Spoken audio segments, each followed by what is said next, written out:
The massive space station Kepler-7 hummed with activity as ships from a dozen different species docked and departed. In the deepest levels of the station, where the heavy machinery thrummed and the air recyclers worked overtime, engineer Zixthala paced frantically in her quarters. She was magnificent to behold. Standing nearly 12 feet tall, her scales shimmered between deep emerald and midnight blue, depending on the angle of the light. Her wings, folded tightly against her back, could span 30 feet when fully extended. Ancient scars marked her hide, telling stories of battles fought in the void between stars. But today, the mighty Dracorian warrior looked anything but fierce. She looked exhausted. Behind her, 3 small forms writhed and screamed in their nesting pods. The hatchlings were barely 2 weeks old. Their scales still soft and their wings nothing more than membrane-thin flaps.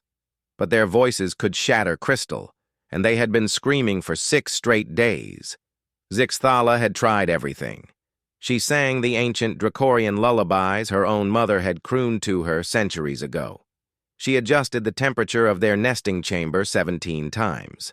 She fed them every 2 hours with the finest nutrition gel the station could provide. She even consulted the station's medical database, searching through treatments for dozens of species. Nothing worked.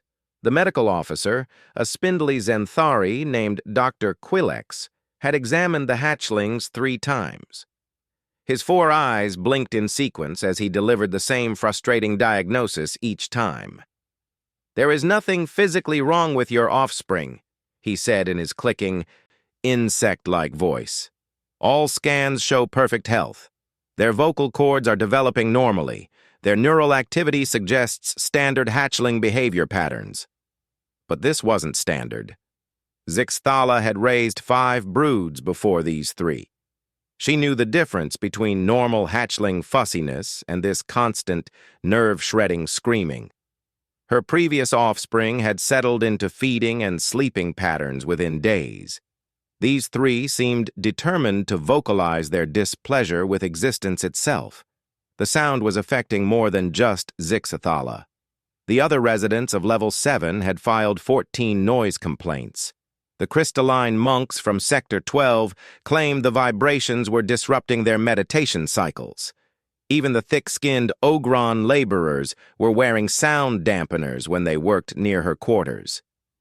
Station Commander Vexal, a stern Vulcari with skin like polished stone, had visited that morning. His usually calm demeanor showed cracks of irritation. "Engineer Zixthala," he said, his voice carrying the weight of authority that had commanded fleets across the galaxy. "I understand your situation is difficult, but this cannot continue. The station's productivity has dropped 12%. 3 fights have broken out among workers who haven't slept properly in days. If you cannot resolve this situation within 48 hours, I will have to relocate you and your offspring to an isolated section." The isolated sections were essentially quarantine areas, functional but sterile and lonely. Zixthala's heart sank at the thought. She had worked so hard to earn her position here, to prove that a Dracorian could be more than just a warrior.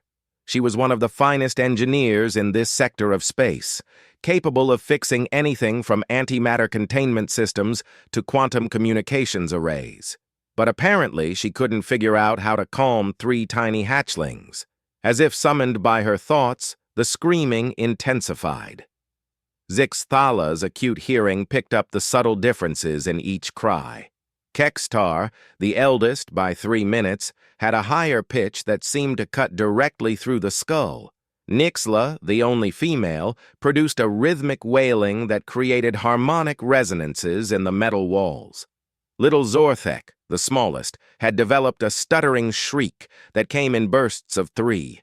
The sound was driving her to madness. She was considering the desperate measure of requesting emergency leave when a knock came at her door.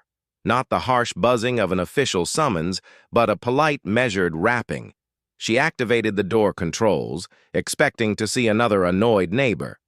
Instead, she found herself looking down at a human.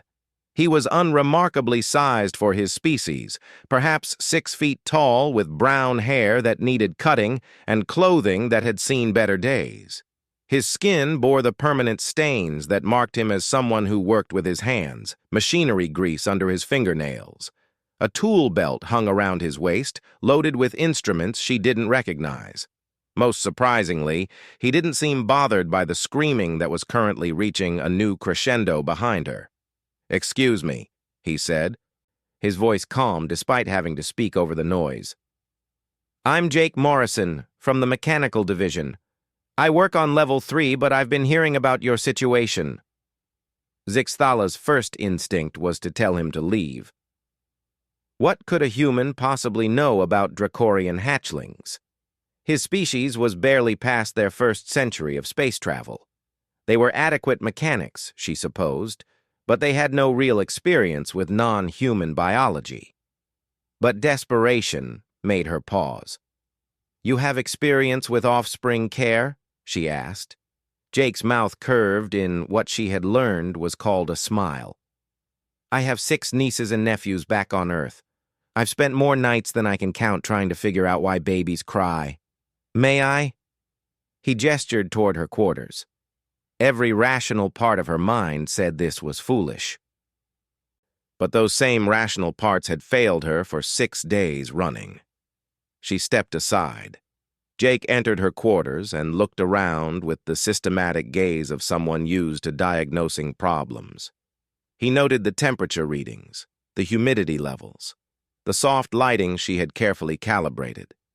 His eyes lingered on the nutrition dispensers, the sleeping area she had prepared for herself, and finally on the nesting pods, where 3 small dragons continued their relentless cacophony.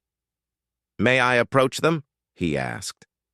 Zixthala tensed. Her protective instincts were screaming almost as loudly as her offspring, but she managed a curt nod.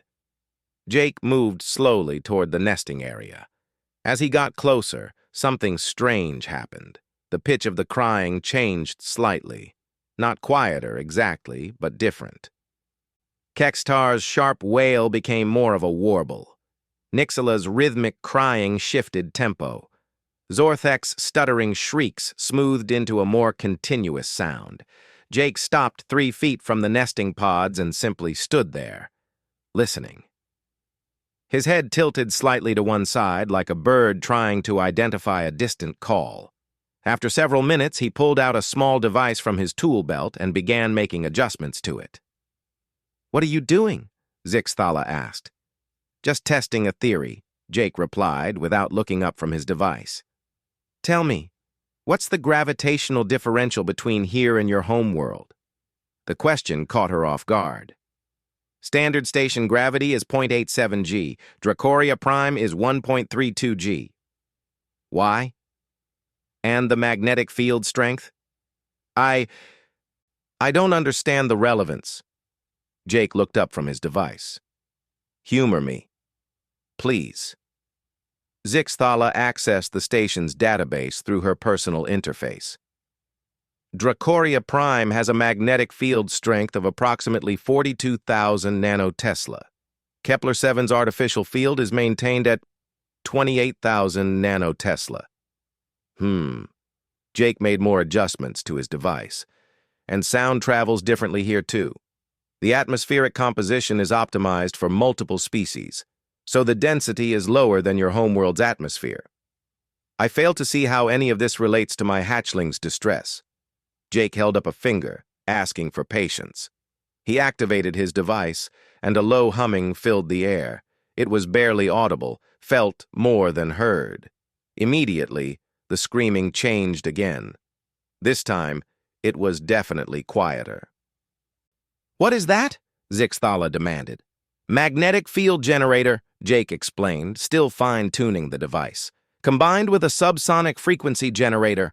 I'm trying to recreate some of the conditions your hatchlings would have experienced in their eggs on your homeworld." The crying was definitely decreasing in volume now. Little Zorthek actually stopped screaming entirely for nearly 30 seconds before starting up again, but even his renewed cries seemed less desperate. "How did you know to try this?" Zixthala asked, her voice filled with wonder. Jake shrugged, a gesture that meant nothing to her but somehow conveyed casual confidence. Human babies cry for lots of reasons. Sometimes they're hungry or uncomfortable, sure, but sometimes they're just confused by their environment. Your little ones spent months developing in eggs that were subjected to specific gravitational forces, magnetic fields, and atmospheric conditions. Then suddenly they hatch into a completely different environment. But they were born here. They never experienced Dracoria Prime. Doesn't matter, Jake said, making another adjustment that caused Nixala's wailing to drop to a more manageable level. The conditions they experienced during development in the egg would have been influenced by your biology, which evolved under those conditions. Think of it as environmental memory. Zixthala stared at the human in amazement. In 6 days of consultation with the station's best medical minds, no one had suggested this possibility. The Zenthari doctor had focused entirely on the hatchling's physical health. The Volcari pediatric specialist had examined their neural patterns. The artificial intelligence that managed the station's biological systems had run countless simulations of proper nursery conditions. None of them had thought to consider what the hatchlings had experienced before they hatched. But this unremarkable human, with his simple tools and his knowledge of crying babies, had identified the problem in minutes. "I'll need to make some more sophisticated adjustments," Jake said, studying readouts on his device. "This is just a portable unit.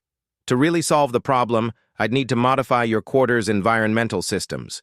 Create a more accurate approximation of your homeworld's conditions, at least in the immediate nesting area. You can do this? I think so. It'll take some time to calibrate everything properly. And I'll need to research Dracorian biology a bit more. But yeah, I think we can get these little ones comfortable." For the first time in 6 days, Zixthala felt something she had almost forgotten: hope. As if sensing the change in their mother's emotional state, all 3 hatchlings seemed to calm slightly. Their cries were still loud, still demanding, but no longer held that edge of desperate misery that had been tearing at Zixthala's hearts. "Why are you helping me?" she asked quietly. Jake looked up from his device, those strange human eyes meeting her own. "Because you needed help, and I thought I might be able to provide it. That's what people do, isn't it?" Such a simple answer. So matter-of-fact, as if helping strangers solve impossible problems was the most natural thing in the universe. But as Zixthala would soon learn, for humans, perhaps it was. Jake worked through the night, his portable tools spread across Zixthala's floor like surgical instruments. The Dracorian mother watched him with fascination and growing respect as he methodically dismantled sections of her environmental control system. His movements were efficient and confident, the mark of someone who understood machines at a fundamental level. "Pass me that quantum spanner," he said without looking up from the magnetic field generator he was installing. Zixthala hesitated. Her massive claws were designed for gripping prey and enemies, not delicate precision tools. "I may damage it." "You won't," Jake said simply. "You've been maintaining fusion reactors for how long? This is just smaller." She carefully picked up the tool, surprised by how easily it fit between her claws. Jake was right. The principles were the same. Just the scale was different. She found herself thinking about human hands, how they seemed perfectly designed for manipulation of small objects. Yet Jake made it look natural when she handled his tools. "Tell me about your homeworld," Jake said as he worked. "I need to understand the environment better if I'm going to replicate it properly." Zixthala settled back, careful not to disturb his work. Speaking of Dracoria Prime helped calm her own nerves as much as the modified magnetic field was calming her hatchlings. Dracoria is a heavy world, with gravity that would crush most species. The magnetic field is so strong that metal objects sometimes float if they're positioned correctly. The moons create tidal forces that make the very ground hum with subsonic frequencies. How many moons? Jake asked, installing what looked like a sound dampener in reverse. 7. They're in a complex orbital pattern that creates overlapping gravitational waves. Every Dracorian egg chamber is built to take advantage of these forces. We've always believed they're essential for proper development. But you couldn't recreate that here. The station's engineers said it would be impossible. Too many variables. Too much interference with other systems. She paused, watching Jake attach a series of small devices around the nesting area. What you're doing should be impossible too. Jake smiled that human expression again. Impossible just means no one's figured out how to do it yet. He activated another device, and Zixthala felt a subtle change in the air pressure. It was barely noticeable, but somehow familiar, like the first breath of home after a long journey. The effect on her hatchlings was immediate. Kextar's sharp wailing dropped to what could almost be called a whimper. Nixala stopped crying entirely for several minutes, making only small chirping sounds. Even little Zorthek's stuttering shrieks became more like hiccups. "How are you doing this?" Zixthala asked in wonder. "Layered approach," Jake explained, checking readings on a handheld scanner. "I can't recreate your homeworld exactly, but I can fool their developing senses into thinking they're in a similar environment. The magnetic field generator creates localized field strength variations that mimic gravitational waves. The pressure modulators create micro changes in atmosphere density. The subsonic generators produce the ground hum frequencies you mentioned. But the calculations alone are complex, yeah? Fortunately, I had help." Jake pulled out a small communication device. "I called in a favor from a friend at the Earth Colony's Research Division. Dr. Sarah Chen specializes in developmental biology. She's been feeding me data all night." The idea that this human had contacted his own species for help solving her problem seemed incredibly generous to Zixthala. Among Dracorians, requesting assistance was often seen as weakness, but Jake spoke of it so casually as if cooperation was the most natural thing in the universe. "Your Dr. Chen, she studies Dracorian biology? She studies how environment affects development in all sorts of species, including humans. Did you know human babies stop crying when you simulate the motion they felt in the womb? Same principle applies here." Jake made final adjustments to his improvised system and stepped back. The change was remarkable. The air itself felt different, heavier somehow, with subtle vibrations that Zixthala could feel in her bones. It wasn't exactly like home, but it echoed Dracoria Prime in ways that made her hearts ache with nostalgia. More importantly, her hatchlings had gone quiet. Not silent, they still made small sounds, little chirps and whistles that were completely normal for their age, but the desperate, endless screaming had stopped. "Jake?" Zixthala whispered, afraid that speaking too loudly might break the spell. "Give it a few minutes," he said quietly. "Let them settle into the new environment. If this works the way I think it will, they should start showing normal behavioral patterns within the hour."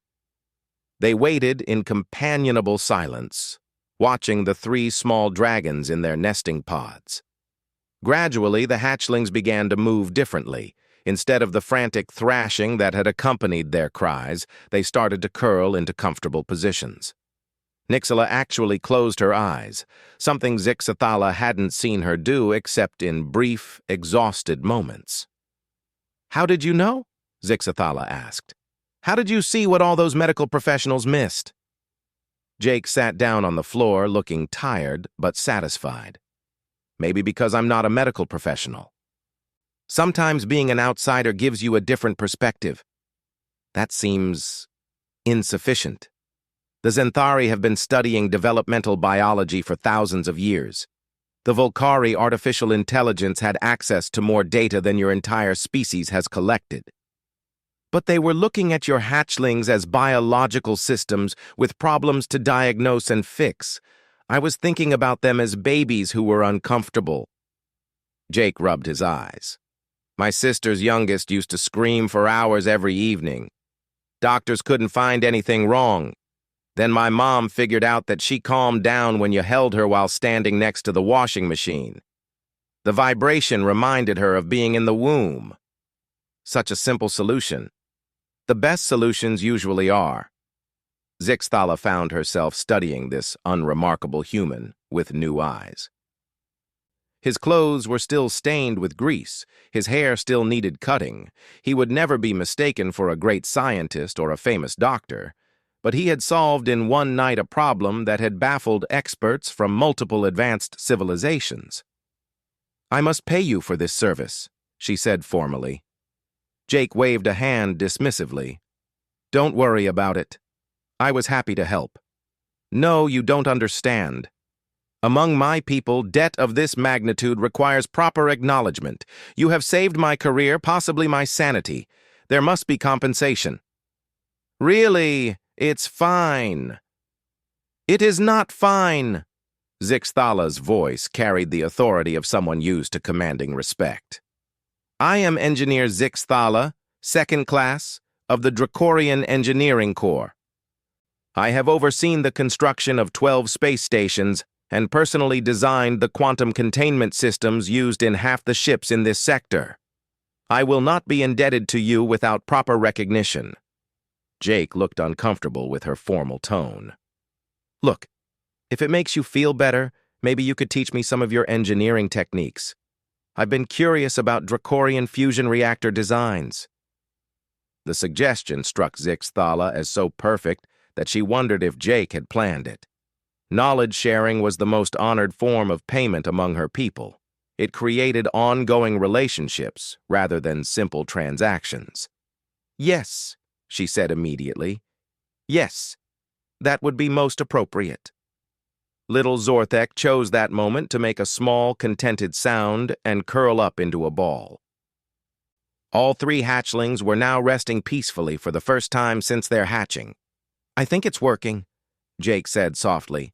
"It is working," Zixthala confirmed, her voice thick with relief and gratitude. "They look content." Over the next hour, they watched the hatchlings settle into normal patterns. They woke briefly to feed, made happy chirping sounds when their mother approached, and then settled back into comfortable sleep. The contrast with their previous behavior was so stark that Zixthala found herself checking the environmental readings repeatedly, afraid the effect might be temporary. But Jake's jury-rigged system held steady. The magnetic fields, pressure variations, and subsonic frequencies continued their subtle mimicry of Dracoria Prime's environment. Her babies were finally comfortable. "There's something else I want to try," Jake said eventually. He pulled out another device, this one shaped like a small disc. "This is experimental, but I think it might help with their long-term development." "What does it do?" "It's a learning stimulator. Babies' brains develop rapidly, and environmental stimulation during the first few weeks can have lasting effects. This device generates subtle electromagnetic patterns that might encourage neural development." Zixthala tensed again. The idea of experimenting on her offspring made her protective instincts flare. "Is it safe?" "Completely. It's based on research Dr. Chen has been doing with human infants. The electromagnetic patterns mimic those found naturally in environments with high magnetic field activity. Like your homeworld. You want to make them smarter? I want to give them the same developmental advantages they would have had on Dracoria Prime. The complex magnetic environment of your homeworld probably plays a role in cognitive development. This device just replaces what they're missing here." The logic was sound, but Zixthala still hesitated. Jake seemed to understand her concern. "We can start with very low settings and monitor their responses. If there's any sign of distress, we stop immediately." After a long moment, Zixthala nodded. If this human had taught her anything, it was that simple solutions could have profound effects. Jake activated the learning stimulator, adjusting it to its lowest setting. The hatchlings showed no signs of distress. In fact, after several minutes, they began to show more awareness of their surroundings. Their eyes tracked movement more accurately. When Zixthala approached their nesting area, they responded to her presence with more complex vocalizations than simple feeding demands. "Remarkable," she murmured. "Human babies show similar improvements when exposed to enriched environments," Jake explained. "We've known for centuries that early stimulation affects cognitive development. I figured the same principles might apply to other species." As dawn approached, bringing the start of the next station cycle, Jake began packing up his tools. The improvised environmental system was now integrated into Zixthala's quarters, running automatically. The hatchlings were sleeping peacefully, their bodies relaxed in ways Zixthala hadn't seen since their hatching. "You should get some rest," Jake said. "You look exhausted." Zixthala realized she was exhausted. For the first time in 6 days, she felt like she could actually sleep without constantly listening for signs of distress from her offspring. "Jake Morrison," she said formally, "I will not forget this kindness. When you're ready to learn about fusion reactor design, contact me. I have much knowledge to share." "I look forward to it," Jake replied, shouldering his tool bag. "And congratulations on your beautiful hatchlings. They're going to be special, I think."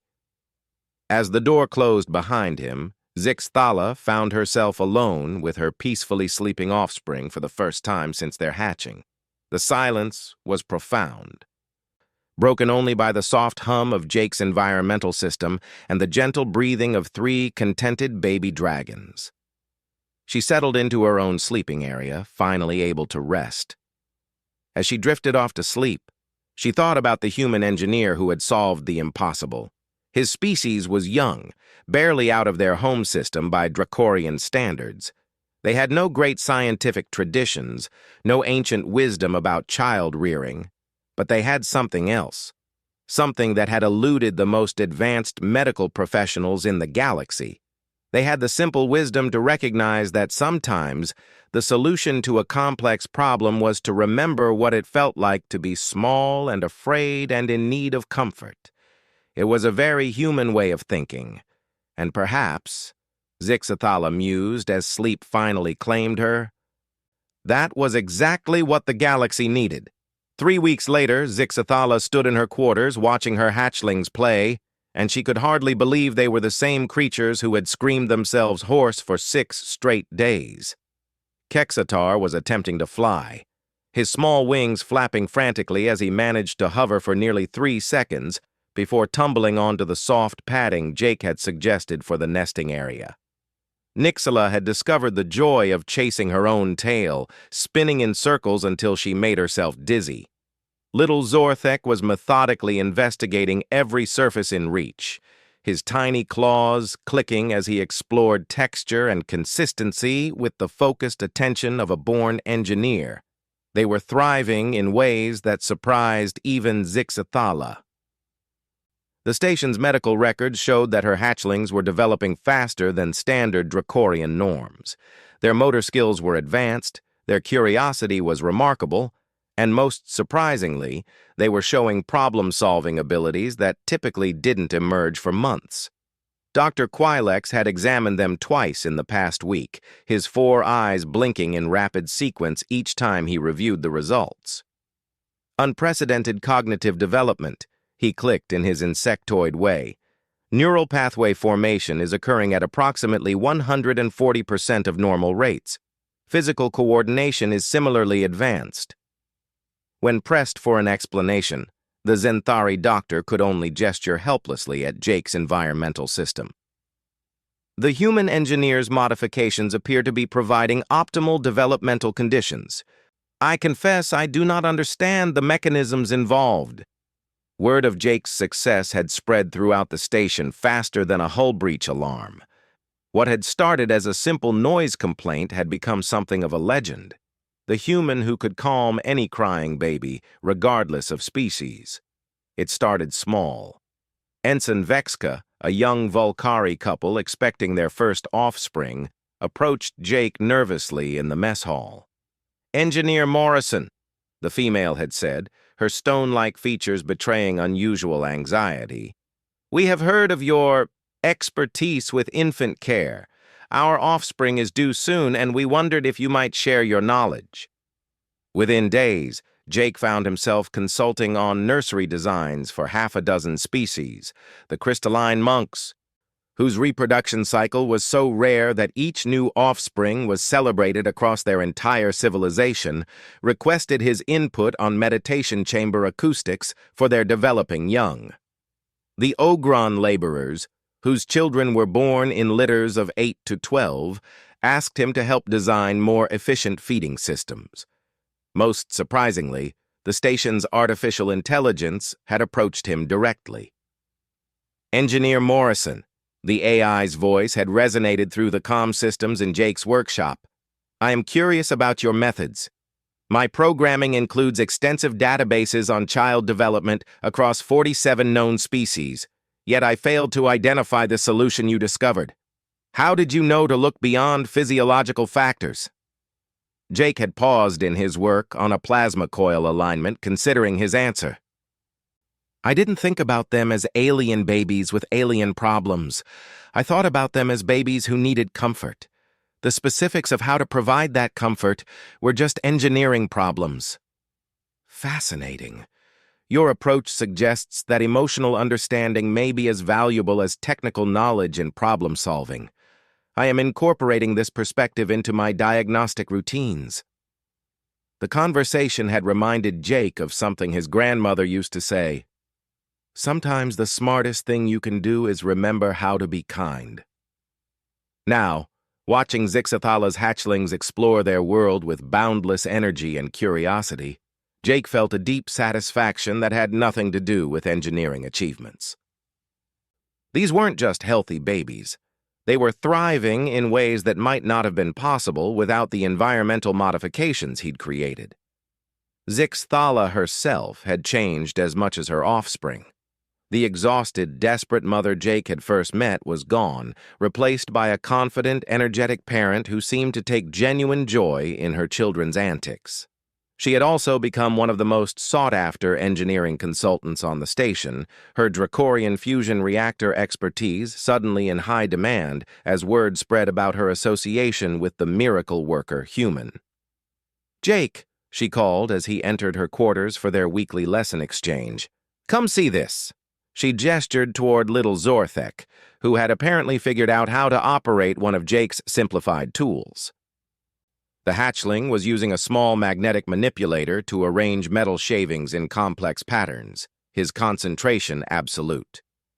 "He's been at it for 20 minutes, Zixthala said with unmistakable pride. "The patterns are mathematically precise. He's discovering geometric relationships that aren't usually understood until much later in development." "All three of them are showing advanced development," Jake observed, watching Nixala successfully navigate a three-dimensional puzzle that should have been beyond her capabilities. "The learning stimulator is working better than I hoped." "Dr. Chen was right about the cognitive enhancement effects?" "Apparently so. She's been analyzing the data I've been sending her. She wants to publish a paper on cross-species developmental stimulation, with your permission, of course." Zixthala considered this. "A human doctor wants to write about my hatchlings?"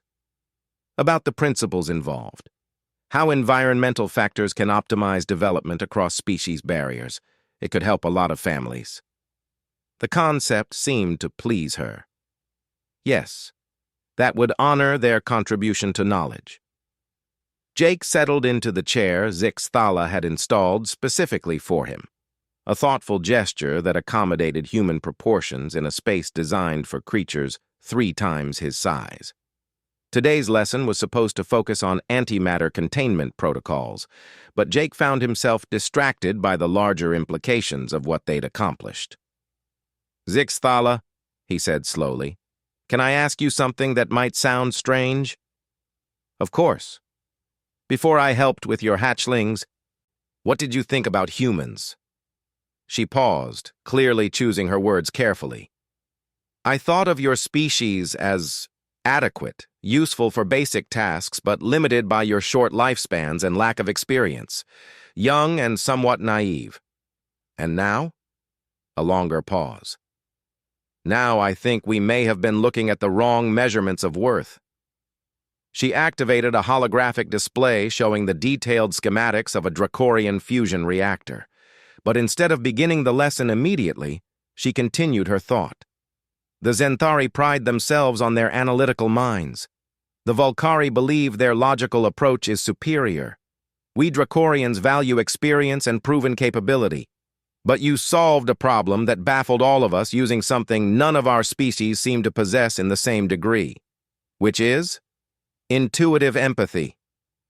The ability to understand needs that aren't being communicated directly. You looked at my screaming hatchlings and somehow knew they were homesick for a place they'd never been. Jake felt uncomfortable with the praise, but he recognized the truth in her observation. Maybe it's because humans are still close to being children ourselves, in cosmic terms. We remember what it feels like to be small and confused and need comfort. Perhaps. Or perhaps your species simply approaches problems differently. You think with your hearts as much as your minds. Their conversation was interrupted by a comm signal. Commander Vexal's gravelly voice filled the room. Engineer Zixthala, please report to Conference Room 7. Bring Engineer Morrison if possible. They exchanged glances. An official summons was unusual, and requesting Jake specifically was unprecedented. Conference Room 7 was one of the station's largest meeting spaces, designed to accommodate representatives from multiple species.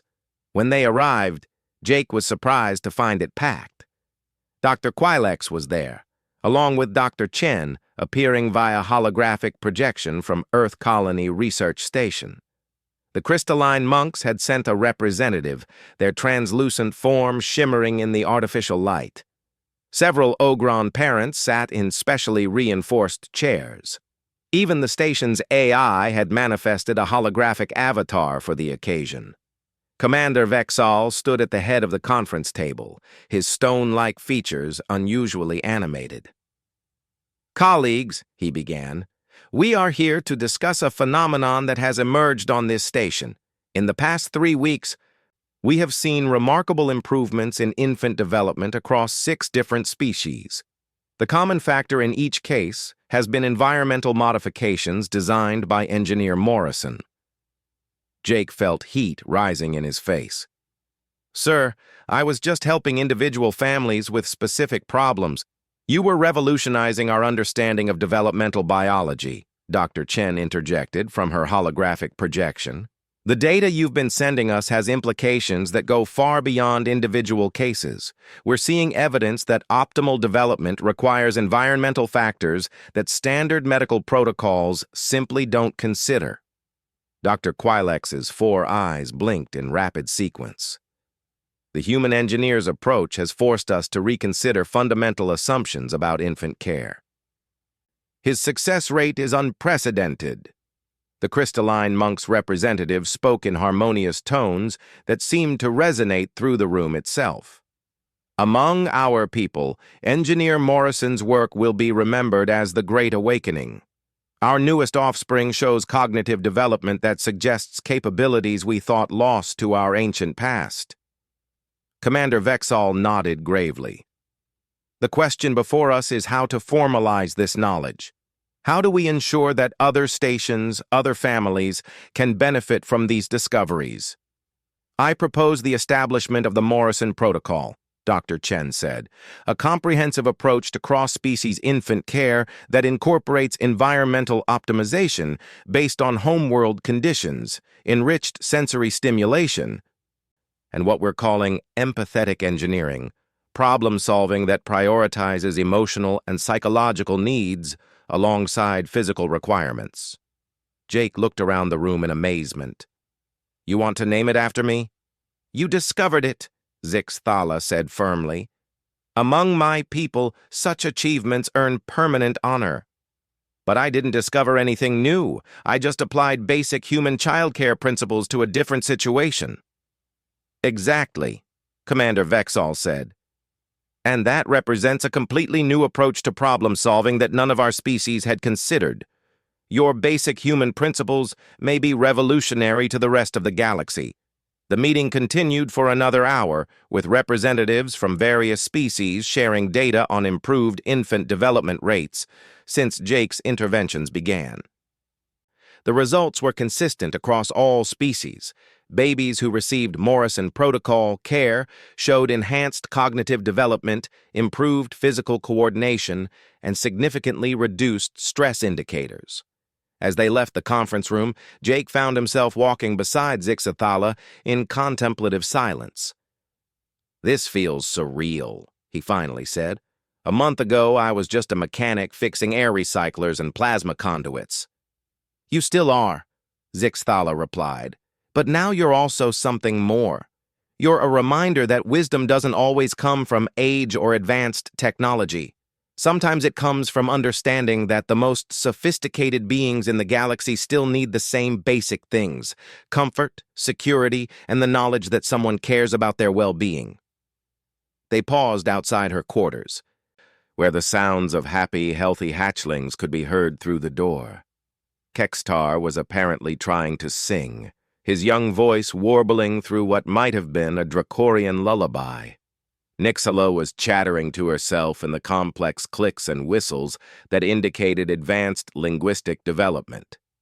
Zorthek was making the rhythmic tapping sounds that suggested he was building something. "They're going to change things," Zixathala said softly. "All the children who've benefited from your methods, they're developing capabilities that might not have emerged otherwise. In 20 years, 30 years, when they're adults contributing to galactic civilization, they'll carry the effects of what you did here." Jake considered this. The idea that his simple interventions might have far-reaching consequences was both thrilling and humbling. "I hope they remember to be kind," he said finally. "That's really all I did. I tried to be kind to babies who were upset." Zixthala's expression, as much as Jake had learned to read Dracorian facial expressions, seemed to convey deep affection and respect. "Among humans," she said, "perhaps kindness is common, but in the galaxy at large it's revolutionary. You've shown us that sometimes the most advanced civilizations can learn from the newest ones, not because you have superior technology or ancient wisdom, but because you remember what it means to care." As Jake returned to his quarters that night, he reflected on the strange path that had led him from fixing broken machinery to revolutionizing infant care across multiple species. He thought about Dr. Chen's excitement over the data, about the crystalline monk's gratitude, about the way Zixthala's hatchlings had thrived once they felt secure and comfortable. Most of all, he thought about his grandmother's words. "Sometimes the smartest thing you can do is remember how to be kind." In a galaxy full of ancient civilizations and advanced technologies, perhaps that was humanity's greatest contribution. Not superior weapons or faster ships or more efficient computers, but the simple revolutionary idea that caring about others' well-being was not a weakness to be overcome, but a strength to be celebrated. And if that was what made humans special in the cosmic community, Jake thought as he drifted off to sleep, then he was proud to be human indeed.